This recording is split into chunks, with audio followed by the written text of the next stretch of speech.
Saya capek juga sampai ya. Baik. Assalamualaikum warahmatullahi wabarakatuh. Alhamdulillahirabbil alamin wa bihi nasta'in ala umuri dunya waddin. Wassalatu wassalamu ala asyrafil anbiya'i wal mursalin wa ala alihi wa sahbihi ajma'in. Amma ba'du. Rabbi shrah li sadri wa yassir li amri wahlul 'uqdatam min lisani yafqahu qawli. Apa kabar teman-teman semuanya? Semoga semuanya dalam keadaan sehat, dalam keadaan bahagia. Masya Allah, semuanya musafir. Ini doanya langsung didengar oleh Allah Subhanahu Wa Taala. Kecuali orang-orang LA. Tapi orang LA juga kalau cuma beberapa hari masih musafir, Bu. Ya, Pak, Masya Allah. Hari ini kita akan membahas mengenai ada pergaulan di sosial media. Saya pikir yang datang anak-anak muda. Tahunnya kayaknya oma-oma juga datang di sini. Oma-oma pengguna sosial media ya. Semangatnya muda. Seperti ibu saya, 60 tahun tapi masih main sosial media. Baik, Masya Allah. Dan saya pikir hari ini hanya perempuan-perempuan saja, ternyata ada bapak-bapak. Apakah bapak-bapak pengguna sosial media? Masya Allah. Ibu, mohon izin kalau sekiranya ada yang penting boleh dicatat karena Sayyidina Ali bin Abi Thalib radhiyallahu anhu mengatakan ikatlah ilmu dengan tulisan. Jadi kalau sekiranya penting dicatat, khawatir kalau hanya didengarkan, khawatir lupa. Atau boleh juga untuk direkam juga boleh, tapi sudah ada rekamannya ya. Baik, Masya Allah. Boleh, makasih banyak. Soalnya jatuh. Sini boleh saya nggak? Wah, hebat ini. Masya Allah. Baik, Masya Allah. Hari ini mengenai ada pergaulan, tentu yang namanya pergaulan tidak hanya untuk anak-anak muda seharusnya, dan pasti sudah datang pada hari ini, karena seharusnya ilmu ini pun bisa kita gunakan untuk diri kita sendiri maupun untuk anak-anak kita maupun untuk cucu-cucu kita. Baik, langsung saja Bapak dan Ibu yang dirahmati oleh Allah Subhanahu Wa Taala.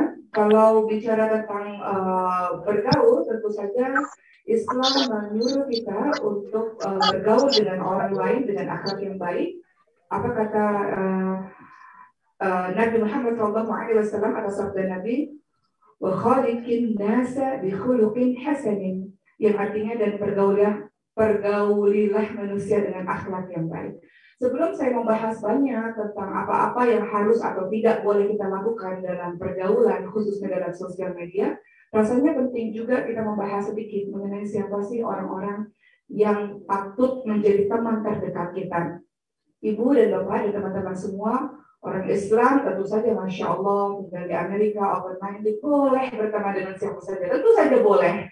Berteman dengan berbagai macam golongan tentu saja boleh, tapi yang harus ada di kepalanya adalah dia mewarnai, bukan diwarnai. Dia tahu dan dia ingat betul dari dirinya sebagai seorang muslim, sebagai seorang muslimah, dia punya tugas untuk mewarnai, bukan diwarnai. Sebagaimana tadi pagi kita mendengar kalimat ketika pembukaan tadi, kuntum khaira ummah ukhrijat linnas ta'muruna bil ma'ruf wa tanhauna 'anil munkar. Kamu sekalian adalah umat terbaik yang dilahirkan untuk manusia, yang punya tugas mengajak manusia pada kebaikan, mencegah manusia kepada kemungkaran. Boleh kita berteman anak-anak kita, cucu-cucu kita berteman dengan siapapun boleh. Tapi konsep di kepalanya adalah saya seorang Islam, seorang Muslim, Muslimah, dan saya pegang prinsip-prinsip itu, dan saya berteman dengan siapapun untuk mewarnai mereka dengan nilai-nilai Islam. Itu yang paling penting. Maka sebelum kita membicarakan mengenai adab dalam pergaulan, mari kita lihat siapa-siapa sajakah yang sebenarnya patut berteman dekat dengan kita. Maka Masya Allah bersyukurlah teman-teman berteman dekat dengan IMSA ini, bergabung dengan IMSA ini. Kenapa? Di sini orang-orangnya salihah, orang-orangnya dekat kepada Allah, rajin pengajiannya Masya Allah. Jadi harus wajib minta anak-anak kita, cucu-cucu kita, teman-teman kita semuanya mengakrabkan diri dengan lingkungan yang baik ini. Setelah itu boleh berteman dengan siapapun boleh, tapi at least terdekat circle kita adalah orang-orang yang baik, orang-orang yang salih ini. Baik. Ketahuilah bahwa teman bergaul adalah cerminan dari diri kita. Betul ya Bu? Pak? Mudah sekali kita mengetahui seseorang. Lihat saja dengan siapa dia bergaul dan terdekatnya. Makanya ketika adik saya ta'aruf, kemarin baru menikah, pertanyaan salah satu ta'aruf, ya, ketika saya bertanya pada calonnya, tolong sebutkan 3 atau 5 teman terdekatmu. Siapa sih? Menceritakan siapa mereka. Karena sebetulnya saya tidak mengetahui siapa teman-teman terdekatnya, karena karakternya lebih kurang seperti itu. Begitu, ibu-ibu semua. Jadi mudah untuk kita untuk mengetahui diri kita atau orang-orang itu siapa, lihat saja dengan siapa dia bergaul, itulah cerminan dirinya. Seorang mukmin, kata Rasulullah, cerminan dari saudaranya yang mukmin. Jadi ibu-ibu tinggal lihat, kalau ingin mengetahui orang, oh pergaulannya suka pergi ke klub malamnya, kurang lebih seperti itu karakternya. Oh pergaulannya suka belajar tahsin, semalam ada yang menisa ya ibu-ibu yang main angklung, ternyata guru-guru tahsin, Masya Allah, ngaji terusnya kurang lebih seperti itu orangnya, ya suka baca Quran dan sebagainya. Kalau dia suka berkumpul dengan orang-orang yang rajin sholat jamaah misalnya, ya berarti dia adalah orang yang rajin sholat untuk berjamaah, dia orang yang saleh. Kalau dia berkumpulnya dengan yang lain-lain, sahabat dekatnya lebih kurang begitulah kira-kira karakternya. Maka Allah Subhanahu wa Ta'ala menciptakan ruh dan menciptakan sifat-sifat khusus untuk ruh tersebut. Dan di antara sifat ruh adalah dia tidak mau berkumpul dan bergaul dengan selain jenisnya. Jadi kalau ruhnya sama nih, hati-hati kita menyatu. Ibu mungkin baru pertama kali ketemu sama saya, tapi langsung sayang misalnya sama saya. Atau saya baru pertama kali ketemu sama ibu, tapi mungkin merasa akrab. Kenapa? Karena ruh kita menyatu. Atau bahasa anak mudanya satu frekuensi, gitu ya Bu ya. Satu frekuensinya apa? Sama-sama mencintai Allah Subhanahu wa Ta'ala, sama-sama suka ngaji misalnya. Jadi ruh itu dia punya sifat, yaitu dia tidak mau berkumpul dengan selain jenisnya. Seperti itu. Baik. Rasulullah SAW ingatkan kepada kita, apa sabda Rasul? Ruh-ruh itu bagaikan pasukan yang berkelompok. Oleh karena itu, jika mereka saling mengenal, mereka akan bersatu. Dan jika mereka tidak saling mengenal, maka mereka akan berpisah. Ibu-ibu datang dari berbagai macam kampung halaman, datang ke Amerika, disebarkan oleh Allah ke berbagai macam kota. Kenapa menyatu di sini? Siapa yang membuat hati-hati ini bersatu?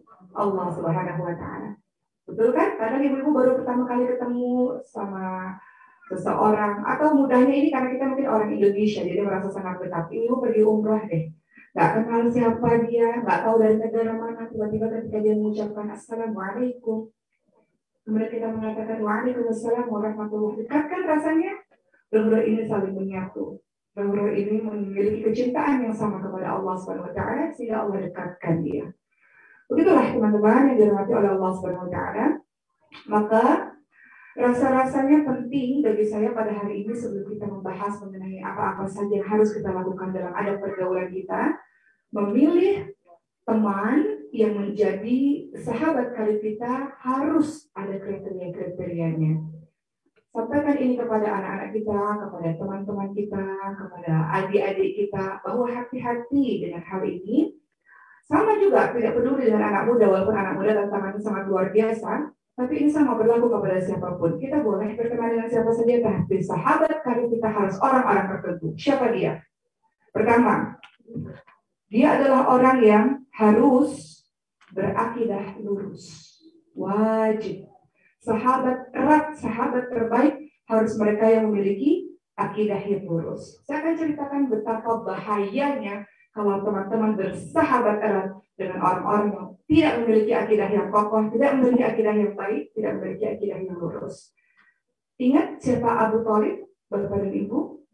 Pamannya Nabi Muhammad Sallallahu Alaihi Wasallam. Ada apa dengan pamannya Nabi Muhammad? Siapa Abu Thalib? Abu Thalib adalah orang yang sejak kecil itu membesarkan Rasulullah Sallallahu Alaihi Wasallam. Sejak ibunda ayahnya Rasulullah wafat, pada saat Rasul berada dalam kandungan. Kemudian diasuh oleh sang ibu beberapa tahun saja. Kemudian ibunya meninggal 6 tahun. Ketika Nabi Muhammad berusia 6 tahun. Lalu pengasuhan itu diserahkan kepada kakeknya. Diasuhkan Nabi Muhammad SAW sampai usia 8 tahun. Setelah itu kakeknya meninggal dunia, diasuh oleh pamannya Abu Thalib.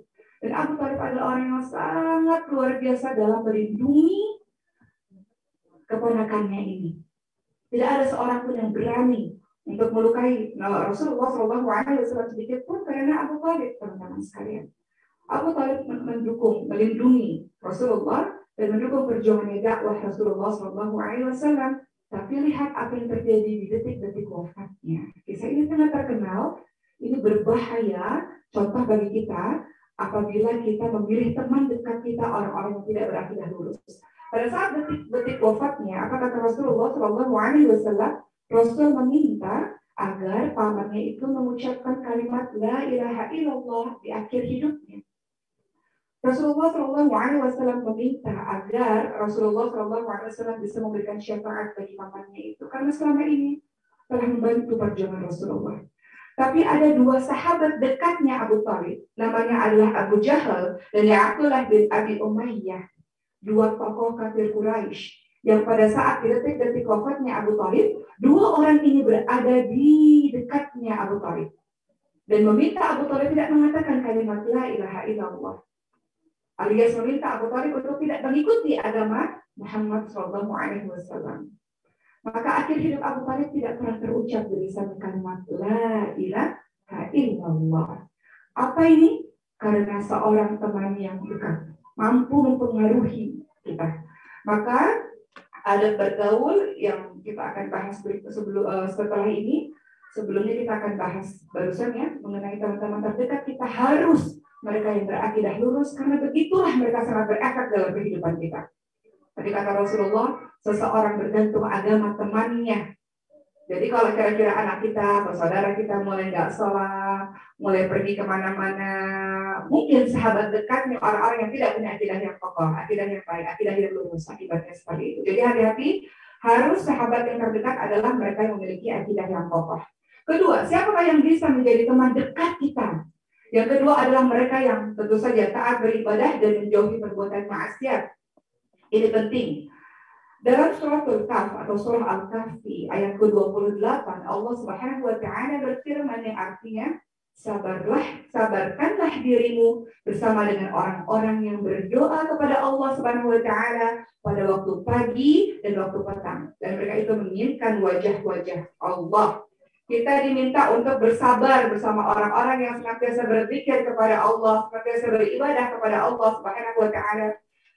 Apa kata Ibnu Katsir rahimahullah dalam menafsirkan surah Al-Kahfi ayat ke-28 ini?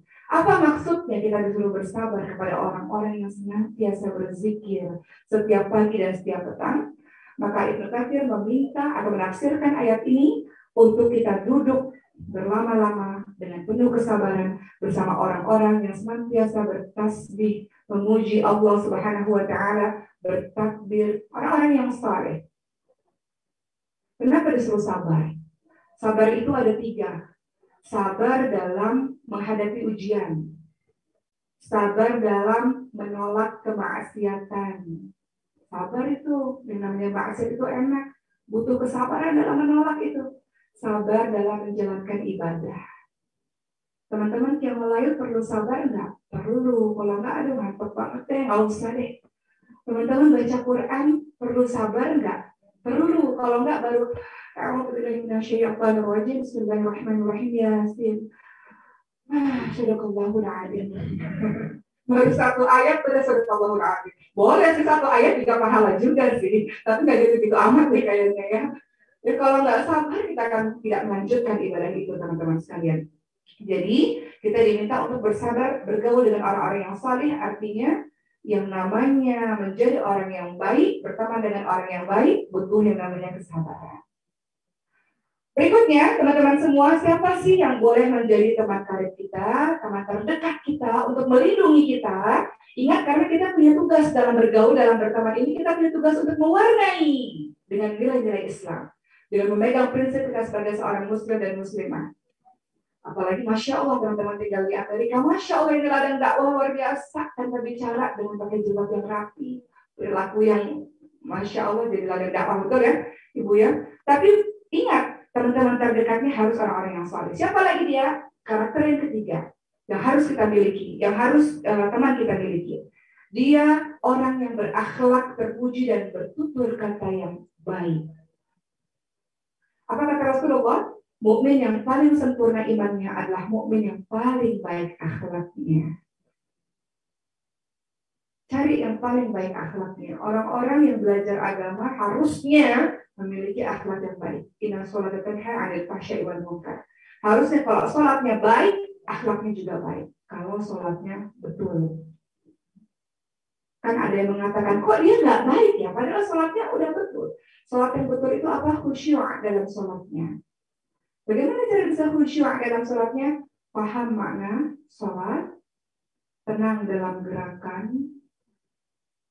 Kemudian khusyuk dalam sholat itu bisa kita dapatkan kalau kita merasa itu sholat terakhir kita. Betul ya Bu? Kalau misalnya dokter ada yang mengatakan ibu, bapak sudah sakitnya sangat parah, mungkin usianya hanya bertahan beberapa jam saja misal, dikasih kesempatan sholat, sungguh-sungguh nggak sholatnya, masih mau berantem nggak sama orang, masih mau gosipin orang nggak, kalau punya utang gimana? Nah ya, kalau ada orang yang utang sama kita ya sudah lah, itu udah mati juga soalnya kita, ya Bu ya. Jadi begitu ya. Jadi masya Allah, itulah kenapa Allah Subhanahu Wa Taala merahasiakan sholat tersebut karena Allah ingin lihat siapa yang paling baik akhlaknya di antara kita. Maka kematian itu dirahasiakan. Jadi kembali lagi teman-teman karib kita, teman-teman soleh kita yang terdekat adalah mereka yang berakhlak, yang terpuji dan bertutur kata yang baik. Bertutur kata yang baik itu seperti apa? Man kana yu'minu billahi wal yawmil akhir falyaqul khairan aw liyasmut. Apa kata Allah Subhanahu Wa Taala? Orang yang beriman kepada Allah dan hari akhir adalah mereka berkata-kata yang baik atau dia diam. Jadi bertutur kata baik adalah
Masalah harus menjadi sahabat dari kita dan sebut terhadap dunia dan akhirat.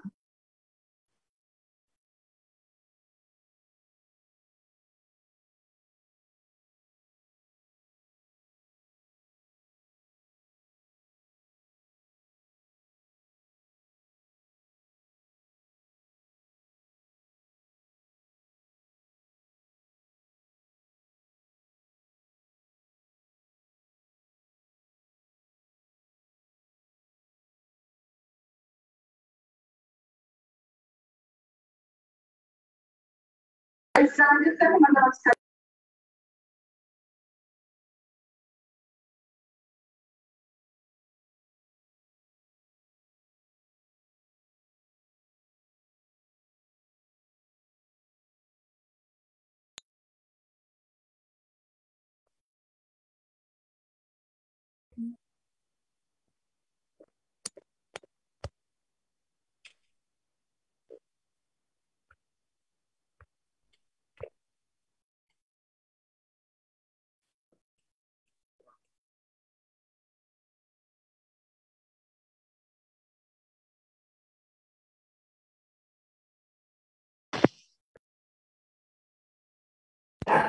Bolehlah sesekali, kalau memang mampu boleh, tapi nggak setiap hari itu yang dibicarakan. Lelah teman-teman sekalian, teman-teman berbicara itu tuh, atau berbicara tentang kedudukan terus-menerus. Oh, suami saya sih, oh luar biasa ya suami saya. Alhamdulillah, sekarang jabatannya tinggi di sini. Alhamdulillah, oh suami saya tuh. Dan membangga-banggakan dirinya terus-menerus. Boleh nggak? Rasanya langit nggak perlu menceritakan dirinya tinggi seperti yang saya bilang tadi, teman-teman sekalian. Jadi kalau pembicaraan sehari-harinya seperti itu, rasanya kok nggak berguna ya untuk kita, teman-teman sekalian. Maka kita perlu cari teman-teman yang zuhud dan tidak berambisi, sangat berambisi untuk mengejar keduniaan, lelah.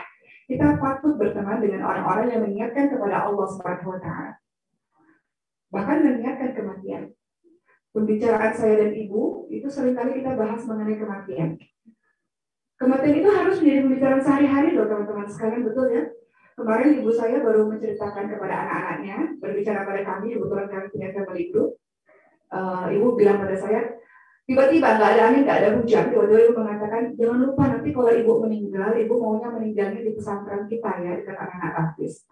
Kemudian pada akhirnya pembicaraan itu saya sampaikan di family group bersama dengan adik-adik, dan adik-adik pada request, iya Boki, aku juga mau pokoknya makamnya di situ ya, di sebelah ibu, di dekat pesantren supaya didoakan sama anak-anak. Ibu juga mengatakan jangan lupa kafannya atau kain panjangnya harus selalu tersedia di lemari. Jadi itu pembicaraan random atau pembicaraan sehari-hari yang biasa saja. Namun ada sebagian orang yang tiba-tiba kalau kita bicara kematian, apaan sih, takut deh. Enggak aneh ya, begitu ya Bu ya. Padahal kita lupa banyak loh orang-orang yang matinya mendadak.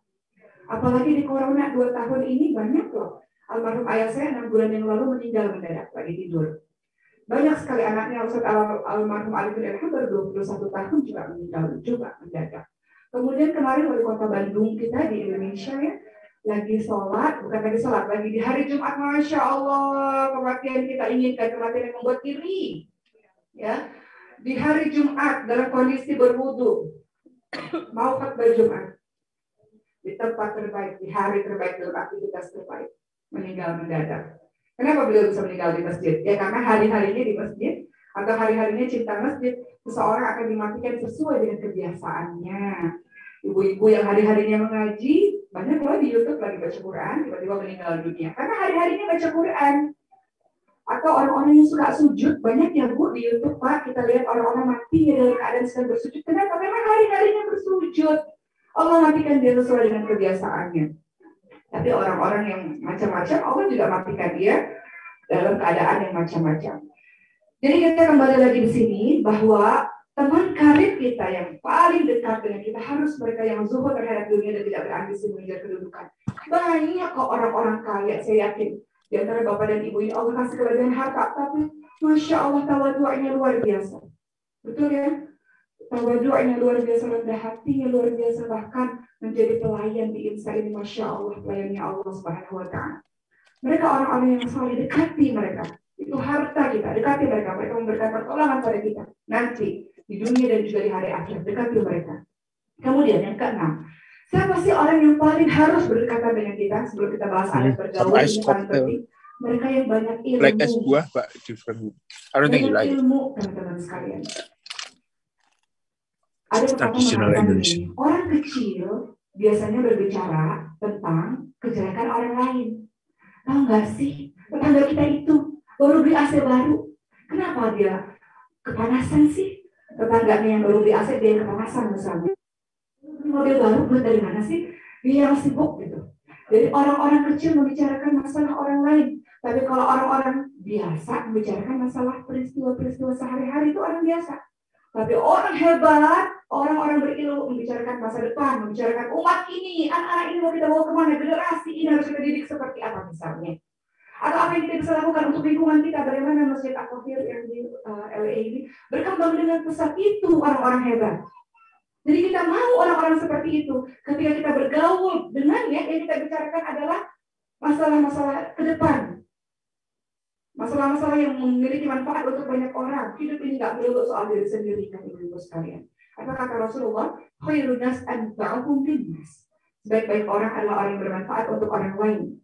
Bagaimana kita bisa mendapat manfaat bagi orang lain kalau kita kosong? Betul Ibu? Pak?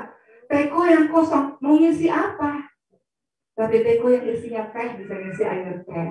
Jadi harus bergaul dengan orang-orang yang berilmu, dan kita pun juga berilmu. Dan ilmu itu macam-macam. Semua orang punya ilmunya macam-macam. Bergaul dengan ilmu orang-orang yang punya ilmu itu, sehingga kita juga terikut dengan mereka. Dan dibicarakan adalah Allah anugerahi ilmu, kira-kira dengan ilmu ini kita bisa buat apa ya? Kita bisa melakukan apa ya? Bergaul dengan orang-orang seperti itu sehingga kita terpacu untuk melakukan sesuatu untuk umat ini. Nomor 7, ini juga penting. Sahabat yang sangat erat adalah mereka yang, mohon izin ini penting, memakai pakaian Islami yang menutup aurat dengan baik. Kenapa? You are what you wear. Kamu itu adalah apa yang kamu pakai. Ini ada satu kalimat bagus ya teman-teman sekalian. Perhiasan yang tampak menunjukkan kecondongan hati. Orang-orang akan mengklasifikasikan dirimu hanya dengan melihat pakaianmu. Maka pakailah pakaian yang menghiasimu dan tidak menjelekkanmu dan tidak menjadi bahan pembicaraan orang atau bahan ejekan orang-orang tukang cemooh. Artinya adalah sahabat karib kita adalah orang-orang yang dia paham, aku adalah seorang muslimah punya cara sendiri, karena biasanya umumnya, dan Allah akan bantu insya Allah, mulai dari menutup aurat dengan baik, Allah akan bantu langkah-langkah berikutnya. Insya Allah seperti itu. Yang belum pakai insya Allah lambat laun insya Allah kita berdoa bersama-sama. Dulu juga saya nggak pakai, ibu juga dulu nggak pakai kan.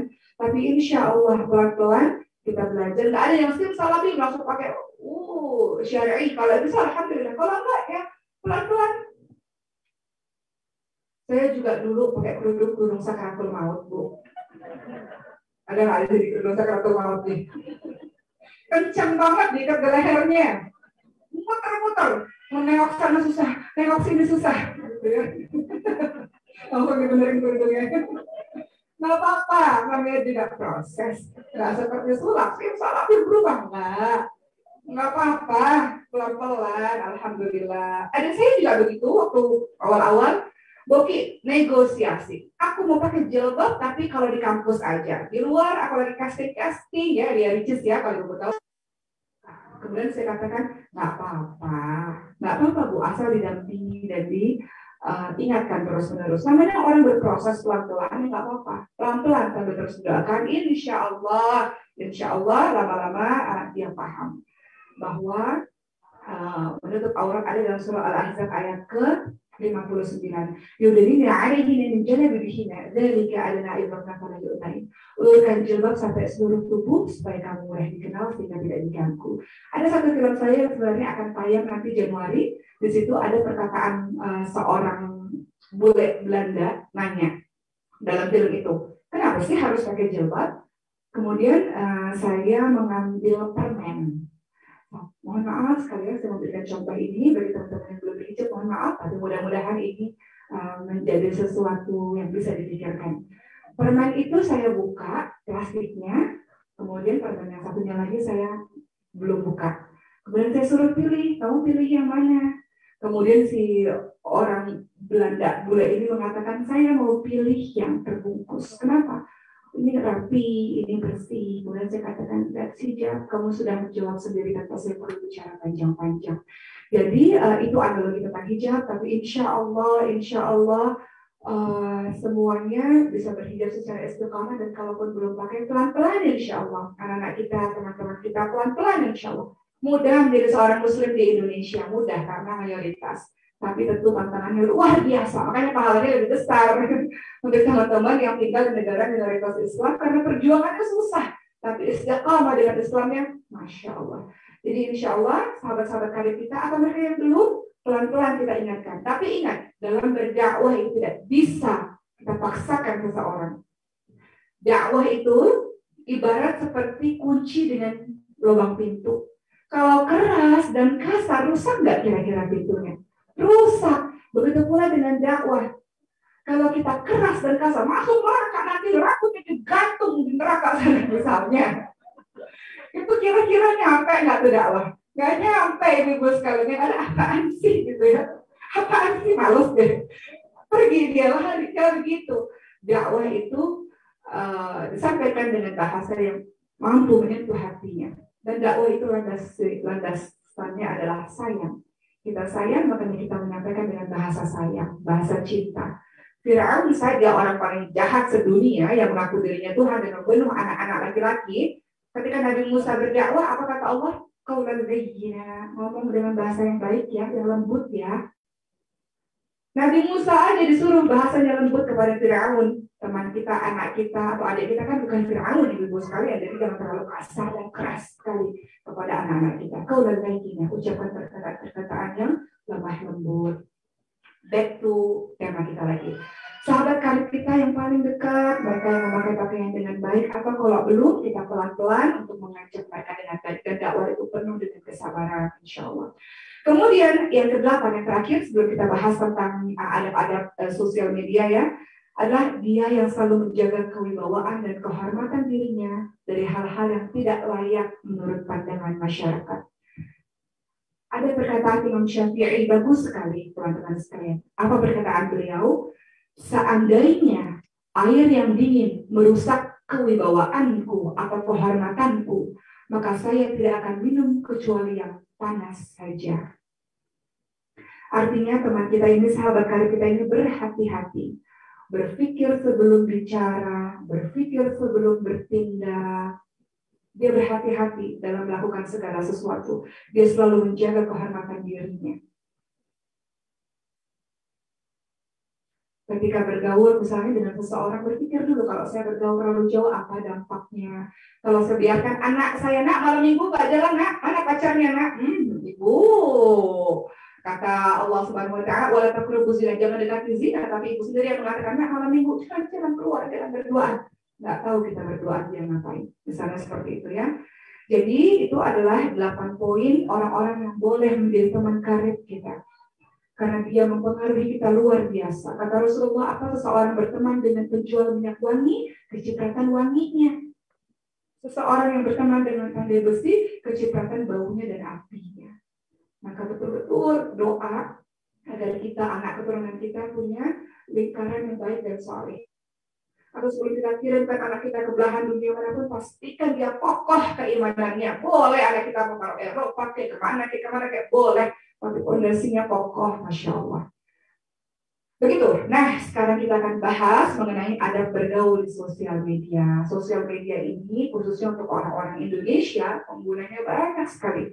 Tidak hanya sekedar anak muda, sampai oma-oma. Ibu saya punya Instagram, apa bu? Biar di follow bu. Sama ibu di sini. Ya. Bagaimana adab bergaul? Dengan adab bergaul di dunia nyata. Jadi kita membahas pergaulan yang sama. Dunia nyata dan dunia maya itu sama. Dalam surah An-Nahl ayat 125, Allah Subhanahu wa taala berfirman, "A'udzu billahi minasyaitonir rajim. Ud'u ila sabili rabbika bil hikmah wal mau'izatil hasanah." Suruhlah manusia kepada jalan Tuhanmu dengan hikmah dan pembelajaran yang baik, dan bantahlah mereka dengan cara yang baik. Itu menjadi landasan kita dalam bergaul dengan siapapun. Surah An-Nahl ayat 125. Ketika kita bergaul dengan siapapun, sosial media, dunia maya, dunia nyata, maka dilatar belakangi dengan nasihat-nasihat yang baik, argumentasi yang baik, bukan debat tak berkesudahan. Itu landasan kita. Maka begitu pula dengan sosial media. Think before posting. Mikir dulu sebelum kita post itu, dampaknya apa. kadang kita nggak kelihatan wajah misalnya, banyak ya orang-orang yang asal ngomong, bahkan sekarang lagi ramai ini, kok berhijab begitu ya bicaranya, kok malah berhijab jahat sekali lisannya. Tolong jangan salahkan hijabnya, tapi ini adalah masalah personal dari seseorang. Ya, teman-teman begitu ya. Nah, teman-teman tahu lisan dan tulisan apa bedanya? Kalau lisan kita bicara, kita jahat sama orang secara lisan, ya mungkin nggak kelihatan gitu ya, tapi membekas di hati orang. Tapi tulisan, masya Allah, subhanallah, tulisan itu dia akan tetap terus ada selama dibaca orang. Dan kalau sudah masuk sosial media, dia abadi. Berantem sama suami, post di sosial media. Ada nggak? Ada. Oh, banyak ya. Kok jadi rame nih? Kenapa bagaimana nih? Ya. Berantem post di sosial media. Kata Allah apapun libasul lakum wa antum libasul lakum. Jangan ibu, jangan bapak. Bapak enggak lah ya, biasanya enggak. Kecuali bapaknya bersikap seperti wanita nih yang bapak enggak, insya Allah. Ibu-ibu nih. Nah, para istri biasanya ya. Mohon maaf kalau salah bicara ya. Pun libasul lakum wa antum libasul lakum. Apa? Pasanganmu itu seperti pakaian bagimu. Jadi saling tutup aib satu sama lain. Kita buka masalah rumah tangga kita di sosial media buat apa ibu-ibu sekalian? Kita sedang menelanjangi diri kita sendiri. Mohon maaf, ini saya bilang ibu-ibu ada remaja nggak di sini? Coba remaja tunjuk tangan. Ada ibu-ibu berusia remaja, ibu-ibu berjiwa remaja. Oke, ibu-ibu ya. Berarti saya akan bahas tentang rumah tangga nih, bapak. Jangan. Atau lagi bertengkar sama seseorang, mencela seseorang, kemudian dipost di sosial media. Gampang banget kualitas diri kita itu terlihat di sosial media kita. Zaman sekarang Bu, mohon izin, kemarin beberapa tahun yang lalu saya dapat scholarship ke Australia dan ke Jerman. Ketika saya tanya, dan akhirnya saya tanya balik kepada orang yang menguji saya, akhirnya mereka bilang, oh gampang banget kita tahu seseorang, kita pilih sampai berhak dapat beasiswa. Dari mana Pak? Dari sosial media kalian. Dia lihat track record kita itu seperti apa. Dan termasuk sekarang pelamar pekerjaan juga di Indonesia begitu. Saya nggak tahu kalau di sini. Itu dicek di sosial medianya. Betul ya Bu ya? Termasuk cari jodoh juga sama sih. Dicek di sosial media gitu. Oh sekarang sosial media Masya Allah banyak sekali fungsinya. Intinya adalah hati-hati. Sosial media apa yang kamu post itu adalah menunjukkan kualitas dirimu. Katanya kita wanita-wanita berkelas, orang-orang berkelas. Nggak begitu cara main orang-orang berkelas. Ya, nggak begitu cara main seorang muslim, tidak seperti itu. Dia tidak berkata-kata yang kasar, kotor, bertengkar, berantem, membuka aib. Sosial media tidak. Kita jauh daripada itu. Kita tidak menggunakan sosial media dengan seperti itu. Apalagi kalau kita ghibah, ikut-ikutan fitnah, sesuatu yang kita nggak tahu kebenarannya. Ada satu kisah sebelum saya bahas beberapa nomor apa-apa yang kita tidak boleh lakukan di sosial media. Seseorang kerjaannya ya Allah luar biasa, menjelek-jelekkan sahabatnya ini. Ada nggak? Kencang ya Bu? Ada yang berarti ini. Kerjaannya ya Allah, lisannya ini selalu, entah kenapa lisannya ini jahat ya. Jadi dia bicara pada orang, tahu nggak si fulan ini begitu. Luar biasa, dia sebarin kemana-mana, fitnah, ghibah. Ibu tahu bedanya fitnah dengan ghibah? Ghibah itu adalah engkau membicarakan kejelekan orang lain yang memang terjadi pada dirinya, di belakangnya, kau jelekan di belakangnya, tapi itu memang ada pada dirinya. Dan kalau dia dengar dia nggak suka, itu namanya ghibah. Jadi walaupun benar, sifat itu ada padanya, atau kejelekan itu ada padanya, tetap kita nggak boleh membicarakan yang namanya ghibah. Kalau fitnah, sesuatu yang dusta, sesuatu yang bohong. Tapi sama saja, kita dengan ghibah sama saja. Seperti memakan bangkai saudaranya sendiri, yang kita bahas ayatnya, Al-Hujurat ayat ke-12.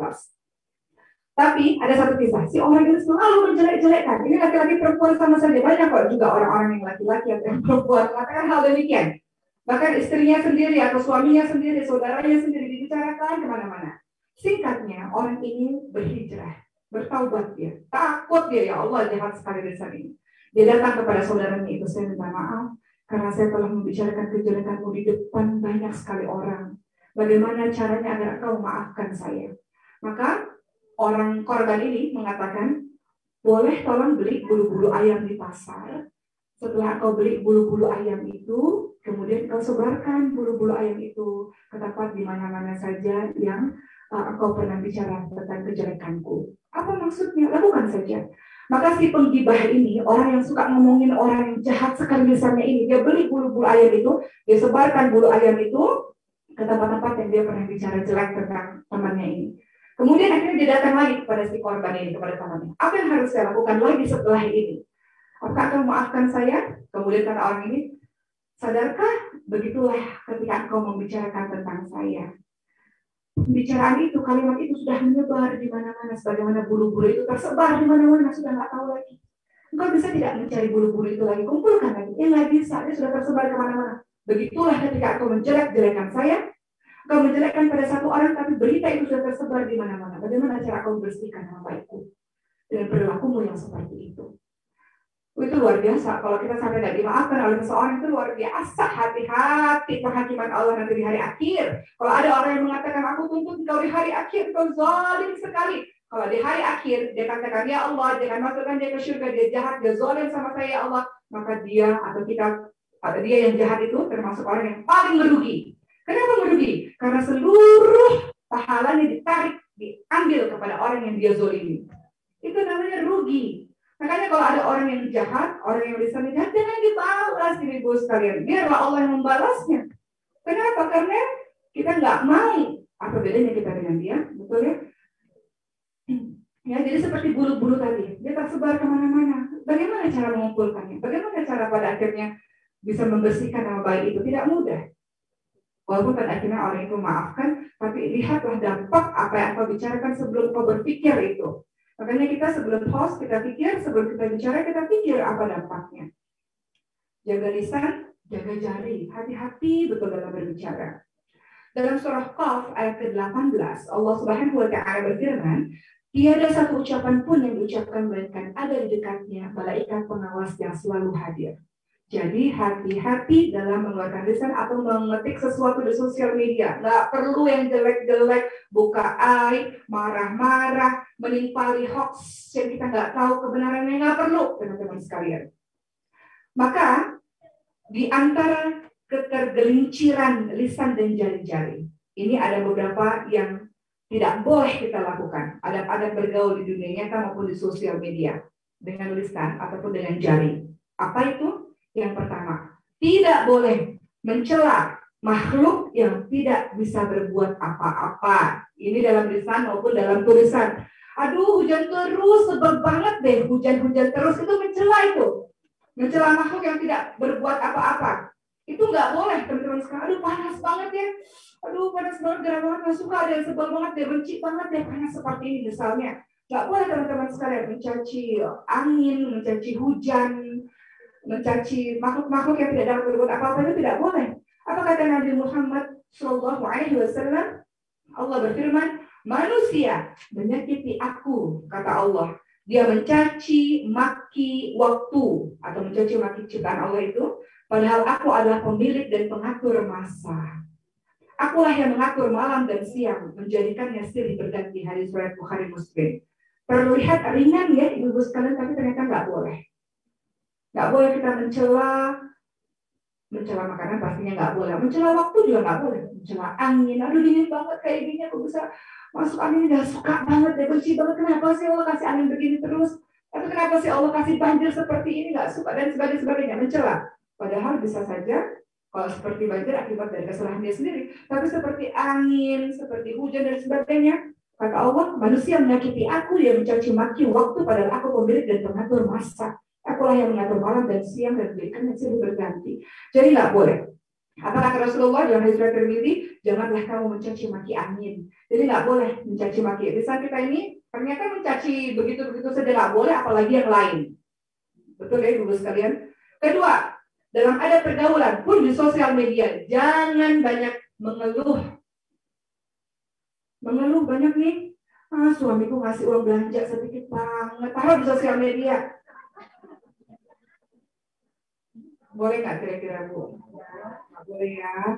Nanti jadi mikir macam-macam tuh netizen suka ngompor-ngomporin tuh, jangan. Ya, kita lihat berbagai macam ulama yang selalu menjaga lisannya. Hati-hati dengan lisan ini teman-teman sekalian. Namanya Imam Ahmad, salah seorang ulama, pernah didatangi oleh seseorang ketika Imam Ahmad dalam keadaan sedang sakit. Kemudian Imam Ahmad ini merintih kesakitan, teman-teman sekalian. Kadang kita sakit ini kita merintih ya, aduh sakit sekali ya Allah, juga aku mati ya Allah, sakit sekali ya Allah. Terus merintih dan mengeluh. Kemudian ada yang berkata kepada Imam Ahmad, sesungguhnya rintihan sakit juga dicatat oleh malaikat. Setelah mendengarkan nasihat itu, apa yang Imam Ahmad lakukan? Beliau langsung diam, beliau tidak merintih, beliau takut jika merintih sakit, rintihannya itu akan dicatat oleh para malaikat. Jadi jangan banyak mengeluh depan orang maksudnya ya, tapi kalau mengeluh di hadapan Allah Subhanahu Wa Taala nggak apa-apa teman-teman sekalian. Sebagaimana Rasulullah SAW ketika dakwah di kota Mekah, dakwahnya kan waktu itu 13 tahun. Kemudian pada waktu itu di tahun 10 kenabian, istrinya meninggal dunia, pamannya meninggal dunia, dakwah di Nabi Taif juga tidak diterima. Nabi Muhammad SAW tidak mengadu kepada Allah, ya Allah, kepada siapa lagi aku ini kau serahkan ya Allah, mereka menolak dakwah ini, ya Allah boleh, mengeluh kepada Allah boleh, tapi tidak di depan manusia, tidak didengarkan oleh manusia-manusia lainnya. Apalagi di sosial media.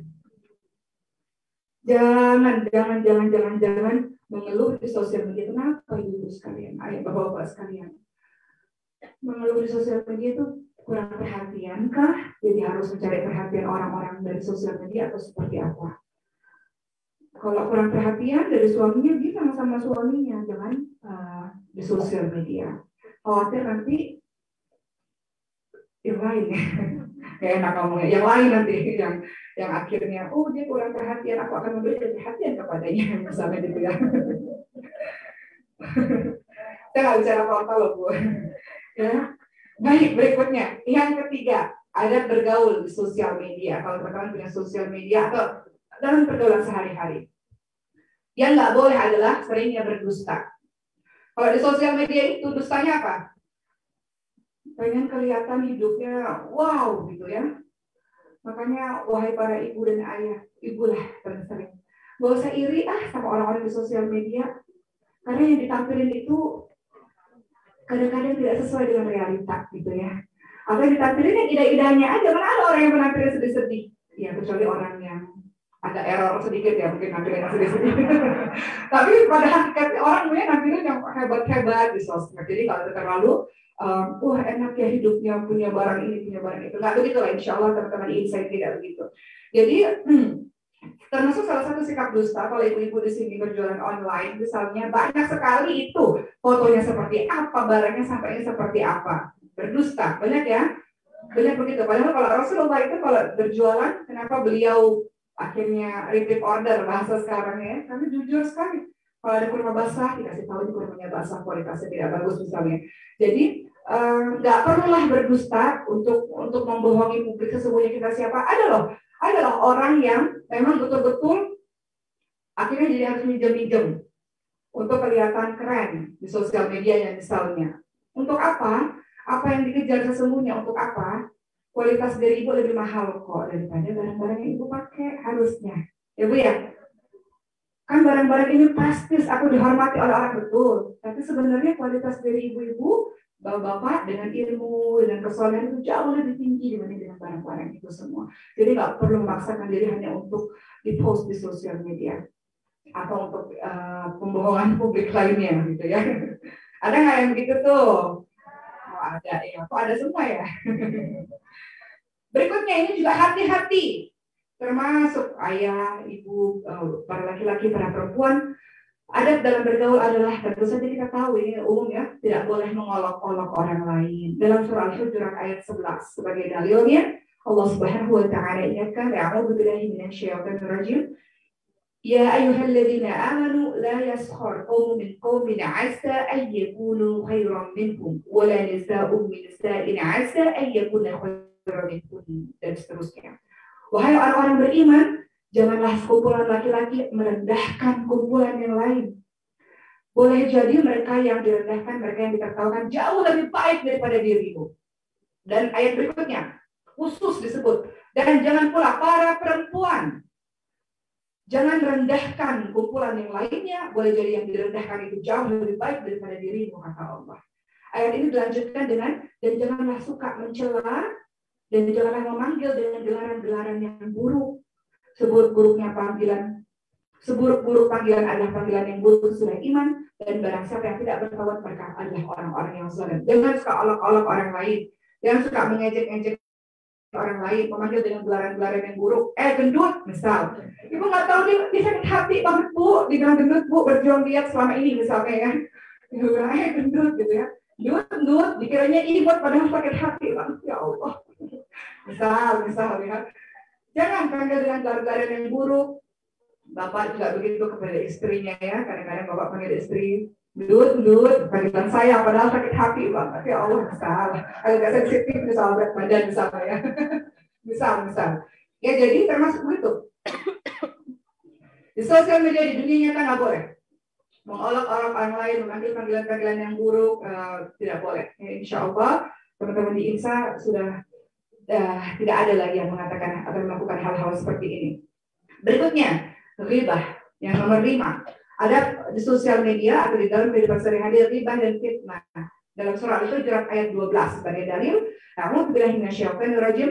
Ya ayyuhalladzina amanu jtanibu katsiran minadh dhanni inna ba'dadh dhanni itsm wa la tajassasu wa la yaghtab ba'dukum ba'dhan. Ayuhibbu ahadukum an ya'kula lahma akhihi maitan fakarihtumuh."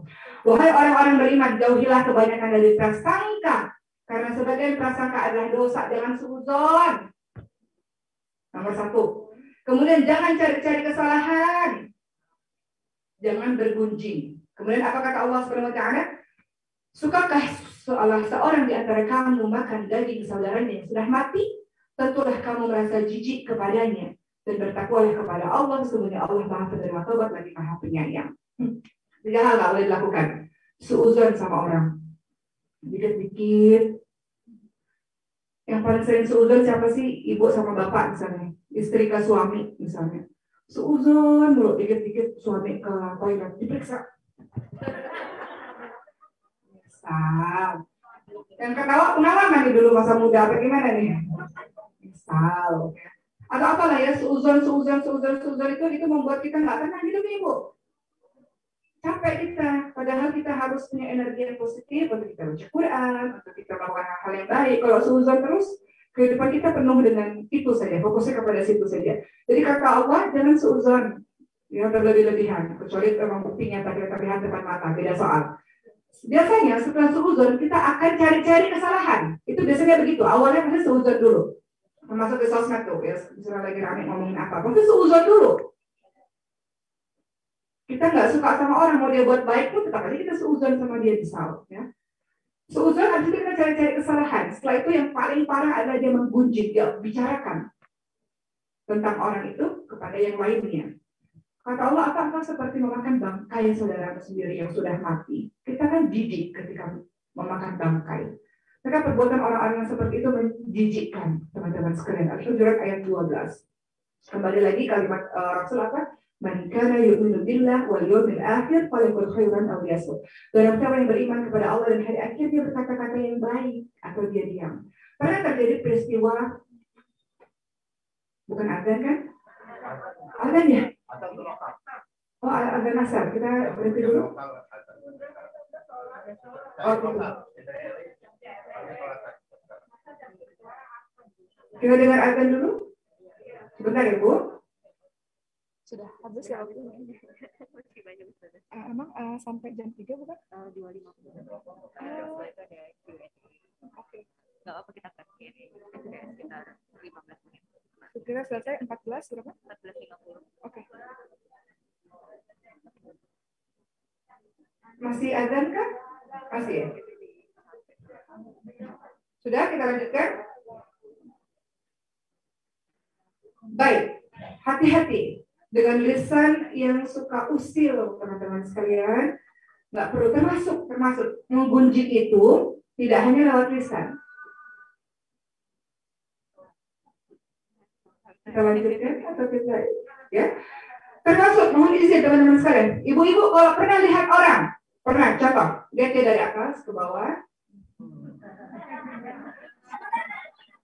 sama, atau sini Mbak. Berdiri. Contoh nih, biar ada contoh. Sama. Sama Ibu? Gini-gini?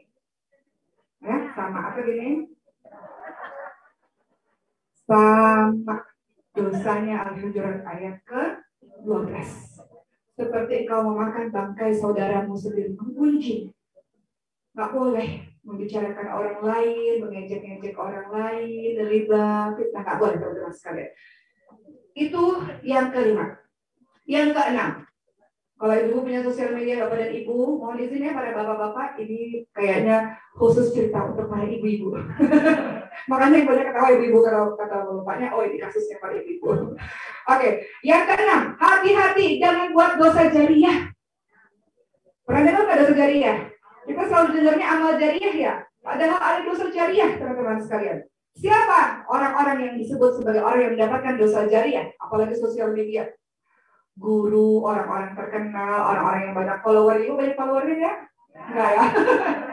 Atau misalnya punya berapa ratus follower lah, ya misalnya. Atau di sosial media, atau menjadi contoh bagi anaknya, bagi temannya, bagi pergaulannya. Hati-hati, bisa jadi pintu amal jariah, bisa jadi pintu dosa jariah. Siapa dia? Yang disebut sebagai orang-orang yang melakukan dosa jariah, orang yang mempelopori, orang yang menginisiasi perbuatan maksiat atau dosa. Dia memberi contoh di sosial media. Contoh misalnya apa? Mohon izin sekali. Ibu-ibu post di sosmed tapi nggak pakai hijab. Itu dosa jariah. Sepanjang orang-orang melihat foto itu, sepanjang itu pula lah kau dapat dosa, orang yang lihat dapat dosa juga. Ibu-ibu punya anak-anak, dia dating, dia pacaran, ya. Kemudian dia post di sosial media, dia pergi berlibur kemana-mana. Bukan mahram. Dia kemana-mana, itu dosa jariah.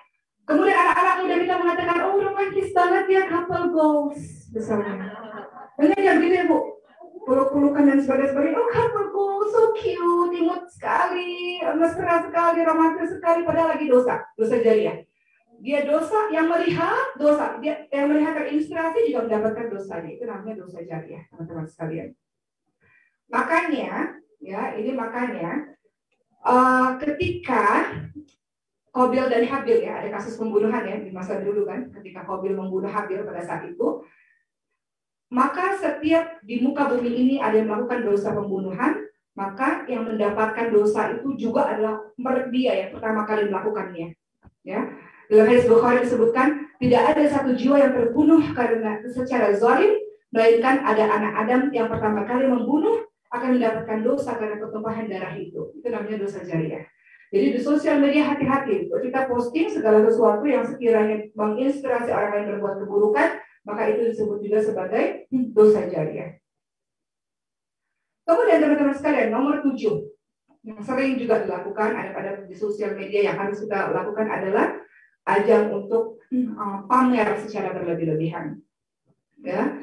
Dalam surah At-Takatsur ayat 1-8, A'udzu billahi minasyaitonir rajim, alhaakumut takatsur hatta zurtumul maqabir. Bermegah-megahan telah melalaikan kamu sampai kamu masuk ke dalam kubur, dan ayat-ayat berikutnya. Jadi tidak perlu menjadi ajang untuk pamer, untuk menginspirasi secara tidak berlebih-lebihan dengan niatan yang baik, insya Allah ya, mudah-mudahan ya. Boleh, tapi kalau sudah berlebih-lebihan, maka hatinya untuk merasa tinggi dengan yang lain, maka itu yang tidak diperbolehkan. Kemudian yang ke-8 adalah dalam bergaul dunia nyata maupun dunia maya, jangan mudah dalam mempercayai hoax. Kita nggak tahu kebenarannya apa, kita sebarkan itu misalnya ya. Misal contoh dalam yang ramai itu biasanya ketika masa-masa politik misalnya. Kita nggak tahu kebenarannya seperti apa, belum tahu kita jelek-jelekkan orang lain misalnya, atau misalnya dalam sebuah berita-berita tertentu lah ya kita sebarkan hoax. Jangan. Dalilnya dalam surah Al-Hujurat ayat ke-6. Allah Subhanahu wa taala ingatkan, a'udzu billahi minasyaitonir rajim, ya ayyuhalladzina amanu in ja'akum fasiqun binaba'in fatabayyanu, dan seterusnya. Hai orang-orang beriman, jika datang kepadamu orang fasik membawa suatu berita, maka periksalah dengan teliti. Tabayun dulu. Kalau kita dengar sesuatu, jangan langsung percaya, tabayun dulu. Kenapa? Ayat itu dilanjutkan agar kamu tidak menimpakan suatu musibah kepada suatu kaum tanpa mengetahui keadaannya yang menyebabkan kamu menyesal atas peristiwa itu. Karena kita dengar hoax, kita jadi benci sama seseorang misalnya. Padahal kita nggak tahu latar belakangnya, kita nggak tahu asal muasalnya, kita benci sama orang itu dan kita berbuat sesuatu yang tidak adil kepada orang itu. Kita nggak suka, akhirnya kita berbuat tidak adil kepada orang itu. Jangan. Kata Rasul, kata Allah Subhanahu Wa Taala, kalau dengar satu berita, tabayun dulu, cari tahu dulu, teliti dulu kebenarannya, supaya kita nggak bersikap mohon izin bodoh, ya, membuat kita menyesal akibat kebodohan kita itu. Ini berlaku untuk dunia nyata juga. Kalau ibu-ibu bapak dengar sesuatu tentang anaknya misalnya, tabayun dulu. Ini ada satu cerita lucu, intermezzo saja. 12 tahun yang lalu kalau nggak salah. Entah kenapa kabar dari mana ya, hoax ini luar biasa. Okky Setiana Dewi menjadi istri kedua. Ini cerita doang loh. Saya di kampung halaman. Bayangkan orang tua mendengarkan kabar itu, ya. Tiba-tiba ayah saya telepon saya, untungnya ayah saya tabayun, ya Allah. Gitu. Apa ada berita hoax, papa? Calm down, tenang. Itu hoax ya. Jadi tenang saja gitu. Ini berita nggak benar kan? Nggak benar. Tapi teman-teman kamu udah ngomong ini karena ada berita. Enggak, itu nggak benar. Nggak tahu asal muasalnya dari mana. Nggak benar. Jadi kalau kita sesuatu nggak benar, tenang aja, santai aja, ya Bu ya. Santai saja. Insya Allah lama-lama juga kebenarannya akan terungkap. Jadi pada saat itu lucu. 12 tahun lalu ada kejadian seperti itu. Padahal nggak ada asal muasal. Saya nggak dekat sama siapapun. Saya nggak bergaul dengan siapa-siapa. Nggak ada sama sekali. Tiba-tiba entah kenapa wartawan mengatakan, yuk kita buat berita yuk supaya rame. Nah kita begitu tuh. Ya kadang-kadang kita buat sesuatu yuk supaya rame. Kemudian nggak perlu. Ternyata ada berita seperti itu. Jadi itu tidak betul. Itu hoax ya. Tapi ini bukan berarti apa-apa ya Ibu ya. Jangan berpikir macam-macam bahwa saya nggak ada apa-apa, nggak dekat dengan siapapun. Kemudian ada berita itu dan saya ingin mengatakan betapa ayah saya tabayun kepada saya. Dan kemudian ayah saya mengatakan, oh iya berita hoaxnya berapa hari hilang beritanya. Seperti itu. Jadi dalam surah Al-Isra ayat 36 juga begitu. Kata Allah SWT, janganlah kamu mengikuti sesuatu yang tidak kamu ketahui. Sesungguhnya pendengaran, penglihatan hati semuanya akan dimintai pertanggungjawabannya. Ingat kisahnya Siti Aisyah radhiyallahu anha ketika beliau difitnah. Ibu pernah difitnah nggak? Nggak pernah ya, alhamdulillah. Kisahnya Siti Aisyah difitnah apa Bu? Berselingkuh. Siti Aisyah siapa? Istrinya Rasulullah SAW. Pada saat itu mengadakan perjalanan dengan Rasul, ya di satu tempat, dan kemudian beristirahat di tempat itu. Kemudian para Rasul dan para sahabatnya pulang ke Madinah. Siti Aisyah keluar dari, jadi zaman dulu di unta ada tendanya tertutup. Nah Siti Aisyah ini ingin buang hajat, sebuah keperluan, jadi keluar dari untanya itu. Kemudian ketika datang lagi ke situ, semua rombongan sudah pergi. Siti Aisyah menunggu saja di situ agar ada rombongan yang menyadari bahwa Siti Aisyah telah tertinggal rombongan. Namun ada satu orang ternyata yang juga ketinggalan rombongan, namanya Sofwan bin Mu'attal radhiyallahu anhu, salah seorang sahabat Nabi. Ketika melihat Siti Aisyah tidak berkata apa-apa, inna lillahi wa inna ilaihi raji'un. Kemudian meminta Siti Aisyah untuk naik ke kudanya dan Sofwan menuntun kuda itu sampai ke Madinah. Namun ada orang munafik, hati-hati dengan orang munafik. Kenapa? Munafik itu letaknya di keraknya neraka, lebih bawah, paling bawah. Kenapa? Daripada orang-orang yang tak beriman. Kenapa? Dia berbahaya. Dia sama seperti kita. Sholat juga, mengikuti kegiatan-kegiatan juga, tapi dia musuh dalam selimut, dia duri dalam daging, itu namanya munafik. Dia mencelakakan dari dalam, itu munafik. Hati-hati, dari dulu sudah ada, sampai hari ini ada juga, pastinya. Jadi orang munafik, namanya Abdullah bin Ubay bin Salul, menyebarkan berita bohong bahwa Siti Aisyah itu telah berselingkuh. Hampir percaya ibu sekalian, percaya. Siti Aisyah bisa bilang apa? Seketika semua orang berubah sikapnya. Rasulullah SAW juga berubah sikapnya. Kata Siti Aisyah, kalian mau dengar apa? Kamu mau dengar apa? Kalau saya bilang saya tidak melakukannya, kalian tidak percaya. Kalau saya bilang saya melakukannya, itu yang pengen kalian dengar. Kalau saya nggak pernah melakukan itu, kata Siti Aisyah. Kemudian akhirnya Nabi Muhammad ini mencari jawaban, bertanya kepada yang lain, termasuk salah seorang istrinya yang ditanya namanya Zainab radhiyallahu anha. Apa kata Zainab? Saya melindungi pendengaran saya, mata saya dari hal-hal yang tidak saya ketahui. Saya tidak tahu apa-apa tentang peristiwa itu. Yang saya tahu sepanjang penglihatan saya, Siti Aisyah adalah orang yang baik. Artinya apa? Dia nggak ikut-ikut, beliau nggak ikut-ikutan menyebarkan hoax itu, karena beliau nggak tahu kebenarannya. Kadang-kadang kita, kalau kita Oh iya ya, gimana sih beritanya? Oh masa sih seperti itu? Oh begitu? Oh masa sih? Gimana asal muasalnya? Oh gitu kadang-kadang kita. Kadang-kadang Bu, kadang-kadang di satu majelis, Masya Allah majelis, tapi majelis ribah, bukan majelis yang umum. Jadi kalau teman-teman berada dalam majelis ribah, mohon izin, ketika ada di situ, termasuk ngedengerin nih, nggak ngomong sih, tapi pengen tahu. Oh, nggak usah, pergi aja dari situ. Termasuk ini adalah hoax. Coba ikuti perkataan Zainab radhiyallahu anha tadi. Saya melindungi pendengaran saya, mata saya dari hal-hal yang saya nggak tahu apapun tentang itu. Ini jawaban so kreasi ya, berkelas banget gitu ya bahasa kalau anak sekarang itu berkelas banget gitu. Ya, beliau nggak tahu apa-apa, jadi beliau nggak mau komentar apa-apa. Beliau katakan sepanjang yang saya tahu beliau adalah orang yang baik. Begitu pula seharusnya akhlak ini ada pada diri kita. Oh, saya sudah diminta selesai karena ada lama bicaranya ya. Dari tadi selesai, ngomong sampai 20 menit. Baik, jadi begitulah teman-teman sekalian. Intinya adalah dalam kita bergaul dengan siapapun itu, kita berusaha dan berhati-hati dalam perkataan kita, dalam tindakan kita, hati-hati sekali untuk tidak melukai seseorang. Karena kalau hati seseorang itu sudah terluka, khawatir dia akan menuntut nanti di hari akhir, khawatir bahwa kita menjadi orang yang merugi. Maka apa kata Rasulullah? Rasulullah menasihatkan kepada kita, sesungguhnya ada seorang hamba yang berbicara dengan suatu perkataan yang tidak dipikirkan bahayanya terlebih dahulu, sehingga membuatnya dilempar ke neraka dengan jarak yang lebih jauh daripada jarak antara timur dan barat. Maka hati-hati dalam bertindak tanduk, hati-hati dalam berbicara, hati-hati dalam post di sosial media, karena bisa melukai hati saudara kita. Innamal mu'minuna ikhwah. Dalam surah Al-Hujurat ayat 10, sesungguhnya kita semua bersaudara. Kita nggak mau disakiti, jangan menyakiti hati orang lain, betul ya Bu? Termasuk apa yang saya bicarakan ini nasihat untuk saya nih. Kita nggak mau difitnah oleh orang lain, jangan fitnah orang lain. Kita nggak mau dikasari oleh orang lain, jangan kasari orang lain. Terakhir sebelum kita masuk ke sidang jawab, ada sifat Ibadur Rahman dalam surah Al-Furqan ayat 63. Ya, Ibadur Rahman, ya, saya lihat dulu ayatnya ya. Ini bagus sekali sebagai penutup kita pada hari ini sebelum kita masuk sesi tanya jawab. Surah Al-Furqan ayat ke-63 ini menjadi panduan kita dalam kita berhadapan dengan orang-orang yang jahil. Karena kita udah baik, tapi ada orang yang usil sama kita. Betul ya Bu? Karena kita udah baik, tapi kok banyak orang-orang yang mencari gara-gara dengan kita. Apa yang harus kita lakukan? Maka ada sifatnya hamba Allah yang beriman. Teman-teman sekalian, sudah? Ya, nah ini dia. Dari tadi oke. Dalam surah Al-Furqan ayat 63, a'udzu billahi minasyaitonir rajim.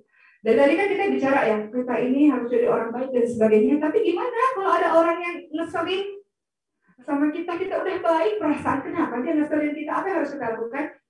Sebenarnya ini pembahasan tersendiri, tapi saya hanya bahas satu poin saja. Ada sifat hamba Allah yang beriman, hamba Allah yang saleh ini. Dalam surah Al-Furqan ayat 63, a'udzu billahi minasyaitonir rajim, wa 'ibadur rahmanil ladzina yamshuna 'alal ardi hawlan wa idza khatabahumul jahiluna qalu salama. Orang-orang hamba Allah yang Maha Pengasih itu adalah ketika ada orang jahil. Ibu tahu orang jahil? Bukan jahil, Bu, jahil. Sombong, bodoh, suka mencela, mengejek-ngejek, mengolok-olok, zolim, jahat, jahil, ya, jahiliyah, jahil. Ketika ada orang-orang jahil menyapa kita, apa yang harus dilakukan oleh hamba Allah yang saleh ini? Qalu salama. Ucapkan perkataan-perkataan yang baik, perkataan-perkataan yang penuh dengan keselamatan. Kalau ada orang-orang jahil, ucapkan perkataan yang baik, setelah itu pergi tinggalkan. Tidak perlu untuk menimpali pembicaraan-pembicaraannya. Tidak akan ada habisnya. Betul ya Bu?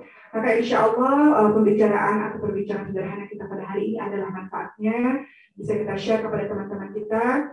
Kita mau hijrah jadi orang yang lebih baik. Pepatah mengatakan bahwa hari ini kita sama dengan hari kemarin termasuk orang merugi. Hari ini kita lebih buruk termasuk orang terlaknat. Hari ini kita ingin jadi orang lebih baik. Orang lebih baik. Udah dekat dengan kematian, mau ngapain lagi?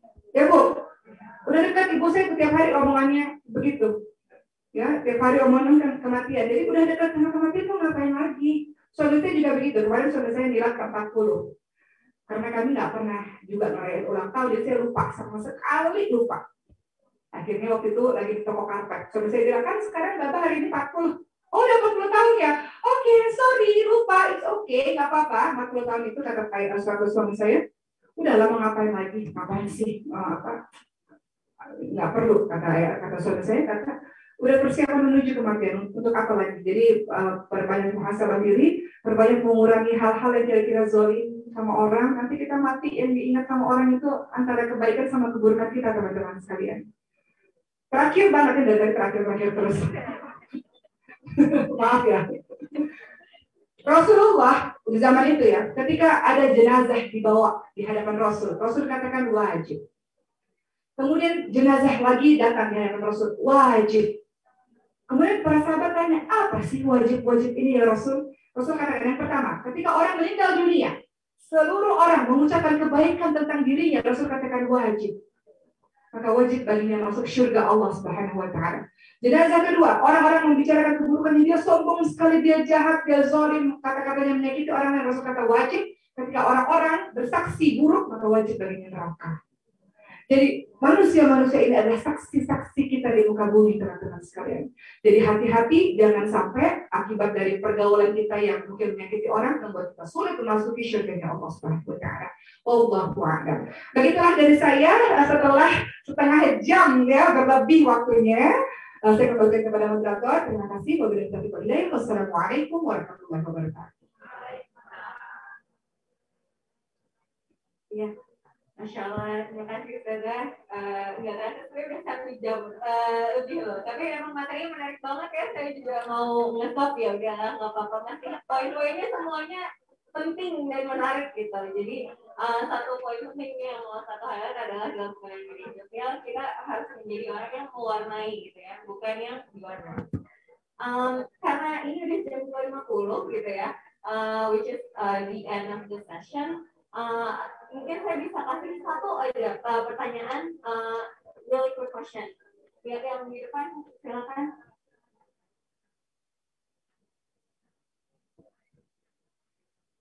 Assalamualaikum warahmatullahi wabarakatuh. Ustazah tadi kan bilang tuh banyak banget di sosial media orang-orang menyebarkan berita hoax. Nah tapi saya punya ibu yang bermain sosial media. Sama kayak ibu saya. Jadi untuk menghindari jadi sebenarnya sosial media itu kalau misalnya kita sering nonton yang mana, kan mereka ada chart-nya. Betul. Jadi itu pasti akan keluar tuh, apalagi sosial media di Indonesia yang kameranya itu adalah mulut. Jadi maksud saya gini, dosakah saya kalau misalnya atau salahkah saya atau misalnya ibu saya ke kamar mandi, terus saya lihat HP-nya, saya unfollow, di akun-akun yang saya pikir itu akan tidak baik buat dia. Gitu, kayak ini. Masya Allah, ini birrul walidain ini ya, ibu-ibu sekalian. Saya bahas dari awal ya. Apa yang dilakukan, mohon maaf Mbak, namanya siapa? Mbak siapa? Mbak Dalda. Sebentar saya berdiri terakhir ya. Terakhir ini. Mbak Melda tadi bertanya, ibu saya suka main sosmed. Kalau saya unfollow akun-akun yang nggak penting boleh nggak? Innamal a'malu binniyah. Segala amal itu bergantung kepada niatnya. Kalau seorang anak niatnya adalah untuk menjaga ibunya, ya mudah-mudahan insya Allah Allah masukkan dia dalam golongan birrul walidain. Apa itu birrul walidain? Berbakti sama orang tua. Di dalam Al-Quran, Bu mohon izin, birrul walidain, bakti sama orang tua selalu digandengkan. Selalu digandengkan dengan apa? Dengan jangan menyekutukan Allah. Saya bahas birrul walidain sedikit ya teman-teman sekalian, walaupun tema kita bukan birrul walidain, tapi karena menyambung pertanyaan tadi. Dalam surah Luqman 13-14 itu tentang birrul walidain, teman-teman sekalian. Dalam surah Luqman, ya bunayya la tusyrik billahi inna syirka la dzulmun 'adzim. Wahai anakku, jangan menyekutukan Allah sebuah kezaliman yang besar. Nomor 1 tentang akidah, Nomor 2, Luqman 14, "Wasaina al-insana biwalidayhi hamalathu ummuhu wahnan 'ala wahnin fisaluhu fi 'amaini an ishkur li walidayhi." Berbuat kepada ibu ayah dengan baik, berbuat baik kepada mereka. Begitu pula Al-Isra ayat 23, juga sama. Jangan menyembah kepada selain Allah, buat baik pada ibu bapak. Wala taqul lahuma uff wa la tanharhuma wa qul lahuma qawlan karima. Jangan bilang dan sebagainya. Jangan berkata-kata membentak dan ucapkan perkataan-perkataan yang mulia. Itu dalam surah Al-Isra ayat ke-23. Jadi, kalau niatnya adalah semata-mata untuk melindungi ibu kita, ada ibunya di sini? Mohon izin ibu, anaknya sayang banget sama ibu.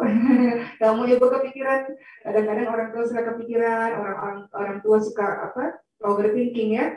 Kadang-kadang malah jadi membuatnya nggak tenang atau nggak sehat. Jadi insya Allah mudah-mudahan apa yang dilakukan oleh Mbak dengan niat yang baik, mudah-mudahan itu bisa menjaga ibu.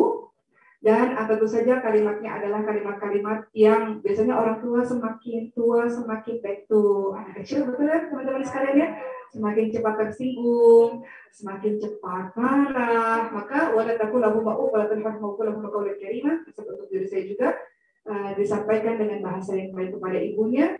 Ibu-ibu main sosmed nggak apa-apa kok, ibu saya kayaknya happy main sosmed, suka ini. Apa Bu, kalau ibu tuh suka tanaman, jadi suka, oh ini tanaman saya, ikan cupang saya gitu. Hobinya tanaman sama ikan cupang soalnya. Ya, nggak apa-apa, happy. Kadang-kadang manusia tuh happy-nya berbeda-beda. Tapi tentu kalau kita dengerin berita-berita yang lain-lain itu mengganggu kita, maka anak menjadi filter.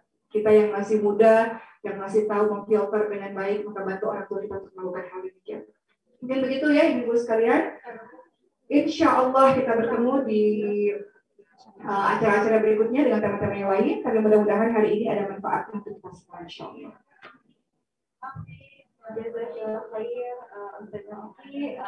Demikian kita akhiri hari ini. Semoga ilmu yang kita dapat bisa kita terapkan gitu ya, satu langkah demi satu langkah selama ada progres gitu ya.